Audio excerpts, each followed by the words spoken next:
السلام علیکم ورحمۃ اللہ وبرکاتہ۔ آج سامعین و ناظرین کے لیے کچھ مثالی باتیں ہیں جو آپ کے سامنے پیش کی جا رہی ہے۔ فرماتے ہیں علماء اکرام کہ کشتیاں باہر کے پانی سے نہیں اندر کے پانی سے ڈوب جاتی ہیں، اور اسی طریقے سے گھر بھی اندرونی جھگڑوں سے ٹوٹ جاتا ہے۔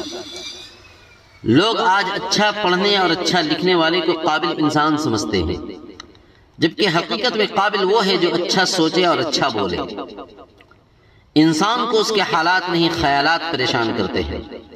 حالات تو وقت کے ساتھ بدلتے ہیں، لیکن خیالات کو بدلنا آسان نہیں ہوتا ہے۔ علم یہ نہیں ہے کہ بات کتنی گہری ہو رہی ہے اور الفاظ کتنے مشکل ہیں، اصل میں علم یہ ہے کہ بات کتنی ضروری ہے اور الفاظ کتنے سادہ ہیں۔